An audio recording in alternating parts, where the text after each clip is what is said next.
ফসলের ক্ষেতে জমে আছে পানি, নষ্ট হয়ে গেছে অনেক জমির আবাদ। চলতি সপ্তাহের বৃষ্টিতে নোয়াখালীর দীপু উপজেলা হাতিয়ার বিস্তীর্ণ ফসলের মাঠে জলাবদ্ধতার সৃষ্টি হয়েছে। ক্ষতিগ্রস্ত হয় সবজি, মরিচ, ফল, পান, ধানসহ প্রায় 25,000 হেক্টর জমির ফসল। কৃষক বলছেন, ঋণ নিয়ে চাষাবাদ করায় এখন লোকসানের আশঙ্কা করছেন তারা।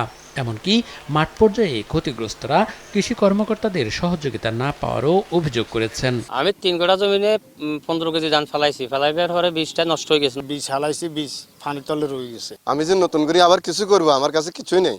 যে আমাদের এলাকাতে কৃষি অফিসার আছে, উনিও আসি দেখে নাই। এখন তো কোনো বীজ নেই, আবার ফুল লাগামো ওই সমুদ্রও নাই। কৃষি বিভাগ বলছে, এরই মধ্যে ক্ষতিগ্রস্তদের তালিকা করে মন্ত্রণালয়ে পাঠানো হয়েছে। প্রাথমিক একটা ক্ষয়ক্ষতির রিপোর্ট প্রেরণ করেছি, পরবর্তীতে আমরা একটা ঊর্ধ্বতন কর্তৃপক্ষের কাছে চূড়ান্ত প্রতিবেদন প্রেরণ করেছি। এই প্রতিবেদনের প্রেক্ষিতে ভবিষ্যতে হয়তো প্রণোদনার কোনো কার্যক্রম আসলে সেটার মাধ্যমে কৃষকদেরকে পুনর্বাসিত করা হবে। কৃষি বিভাগের তথ্য মতে, বৃষ্টিতে হাতিয়ায় অন্তত 30 কোটি টাকার বেশি ফসলের ক্ষতি হয়েছে।